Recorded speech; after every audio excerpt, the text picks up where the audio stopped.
October 20 तारीख पर्यंत यही मनोनयन पत्र दाखल प्रक्रिया चालू रहिबो। चर्चार विषय नुआपड़ा आसेम्बली कन्स्टिट्युएन्सी तो बर्तमान सारा ओडिशा रे चर्चार विषय, किंतु जेतले इलेक्शन कमिशन कर विज्ञप्ति प्रकाश पाउची आज दिन रे चर्चा बड़ शीर्ष रे पहुंची। कारण तीनोटी बड़ बड़ राजनैतिक दल जो मानकर प्रभाव ओडिशा रे अछि, बीजेपी, कांग्रेस एवं मुख्य विरोधी दल बीजेडी। मुख्य विरोधी दल बीजेडी एपर्यंत तांकर प्रार्थी किए हेबे से विषय निष्पत्ति नहीं पार नांती। दलर सभापति नवीन पट्टनायक गोटे कमिटी गढ़ी या भितर से कमिटी आज जाइए नुआपड़ा जाकि से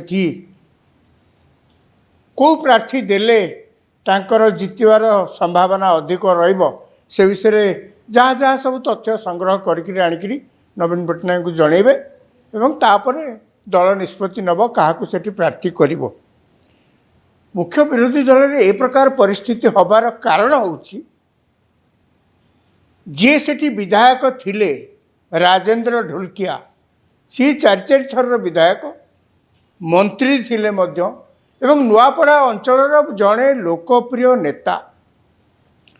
तांकर मृत्यु होगा परे यही उपनिर्वाचन आवश्यकता देखा देछि एवं जेतेबेले उपनिर्वाचन कथा पड़िला आलोचना आरंभ होला तांकर मृत्यु परे समस्ते सेतेबेले भाबिथिले जे राजेंद्र ढोलकिया पुओ जय ढोलकिया सी एथर राजनीति रे गोड़ बढ़ेबे एवं बीजेडी दल पक्षर प्रार्थी हेबे। से प्रकार दल पक्षर बीजेडी पक्षर सम्यक सूचना दिया एवं जय ढोलकिया कैंप तरफ शिविर तरफ मोटामोटी भाव में से प्रकार सूचना दिया जदिव स्पष्ट भाव में ना बीजेडी पार्टी ना जय ढोलकिया स्पष्ट भाव में कहीं कही नथिले जे किए प्रार्थी हेबे। यार भितर पूरा तमाम घटना रे ट्विस्ट आसला केतेबेले जेतेबेले 2 दिन तले जय ढोलकिया अचानक बीजेपी रे आसी जोग देले एवं बीजेपी तांकर पार्लियामेंट्री पार्टी बसिकृत प्रार्थी ठीक करिवे एटा समस्त को जणा, किंतु बीजेपी तांकर दल सूत्रु जहाँ प्रकाश जय ढोलकिया को बीजेपी दलर प्रार्थी भाव में नुआपड़ा उपनिर्वाचन में प्रार्थी करिवो बीजेपी एवं एते कथा ए जो ट्विस्ट हैला परे सबुठ असुविधा पड़ जाइछंती बीजेडी।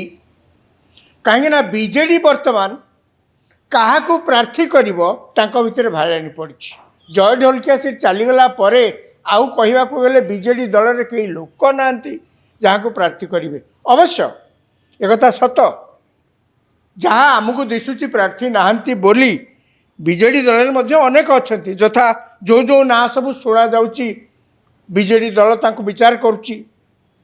तांको प्रार्थी कले केते लाभ हम कौन हम तांकर संभावना कौन अच्छी जो जो मान ना शुणा जाउची तथा मनोज मिश्र, राजेश निगम, तारेश्वरी साहू,